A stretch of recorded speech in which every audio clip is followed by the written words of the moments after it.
Final practice ahead of qualifying for the Canadian Grand Prix began where second practice on Friday finished, with dark skies and rain falling at the circuit Gilles Villeneuve in Montreal.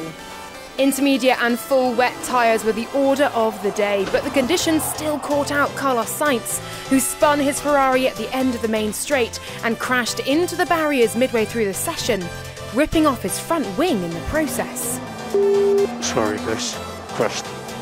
His crash came moments after he'd crossed the line to go second quickest, with race control throwing the red flags to allow the marshals to remove his stricken scarlet Ferrari.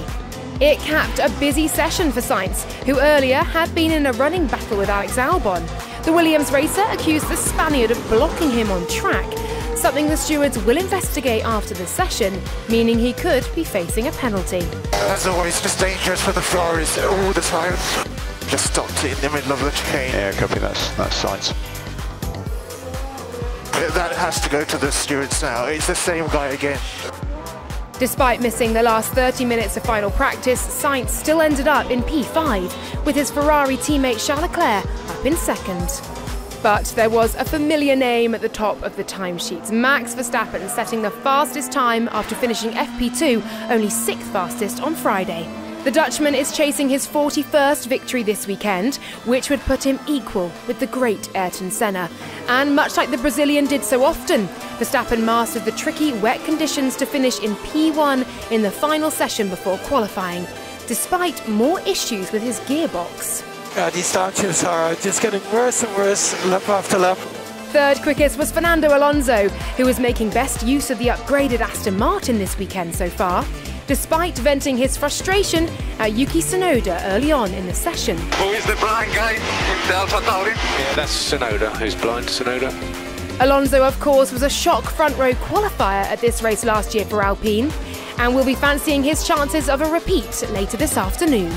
Tsunoda, meanwhile, had 2 spins of his own, keeping it out of the barrier on both occasions, briefly going quickest after the first one, before he ended up in an impressive P8 for AlphaTauri. That was better than either Mercedes driver managed. Lewis Hamilton led a Silver Arrows 1-2 in second practice, but the 7-time champ was down in P10 in FP3, with George Russell only 15th. Both drivers struggled to get their tyres up to the right temperatures in the cool, wet conditions. So it was Verstappen top of the charts, followed by Leclerc and Alonso. Kevin Magnussen was an impressive P4 for Haas, with Sainz 5th, then the Alpine of Pierre Gasly in 6th, and home hero Lance Stroll in P7. Tsunoda, Valtteri Bottas and Hamilton round out the top 10. Nico Hülkenberg, running a new power unit after his fiery failure in FP2, was P11, ahead of McLaren pair Oscar Piastri and Lando Norris. Albon was P14 in the upgraded Williams, ahead of Russell, Nick de Vries and Sergio Perez. Next up was Zhou Guanyu, Esteban Ocon and rookie Logan Sargent in P20.